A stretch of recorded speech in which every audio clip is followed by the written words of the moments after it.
Laisse-nous passer. L'Express passe avant tout. Mais je ne peux pas aller sous le pont avec la girafe. Ce n'est pas une excuse pour bloquer Gordon. Alors, retourne au port pour chercher le soigneur. La girafe a l'habitude d'obéir à ses ordres. Non, c'est bon, merci. Je parie que Madame Girafe fera ce que moi je lui dirai.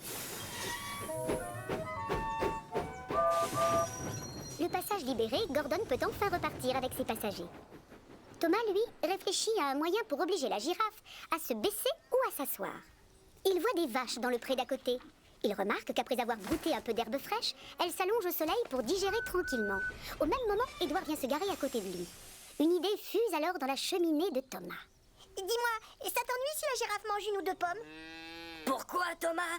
Parce qu'alors, elle aura envie de dormir et de s'allonger.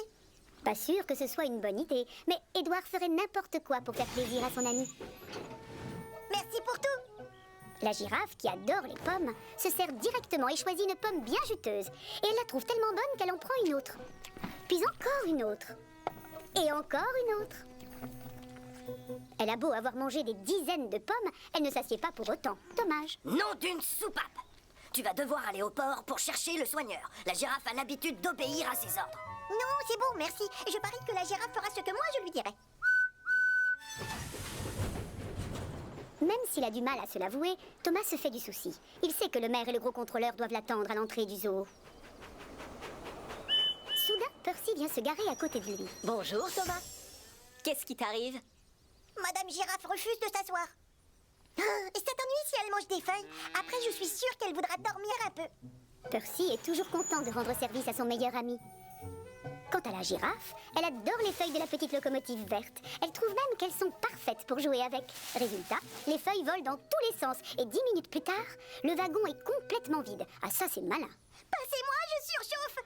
Moi, tout ce que je voulais, c'est que tu t'asseyes, Madame Girafe. Tout à coup, comme par miracle, la girafe s'assied. Et très vite, elle ferme les yeux. Madame Girafe va s'endormir. Je vais filer à toute vapeur jusqu'au zoo. Cliquetis-clac, les essieux crissent et craquent alors que les deux amis redémarrent et passent sous le pont. Il n'y a plus une seule minute à perdre maintenant. Et c'est la catastrophe. Le maire et le gros contrôleur sont drôlement en colère. Ça fait 1 heure qu'ils attendent devant l'entrée du zoo pour voir le plus grand animal de Chicalor. Le problème, c'est que la girafe qu'ils aimeraient tant voir est en train de dormir. Réveille-toi, Madame Girafe. Allez! Mais Thomas fait du bruit pour rien. La girafe dort profondément. Mais c'est une tragédie, Thomas.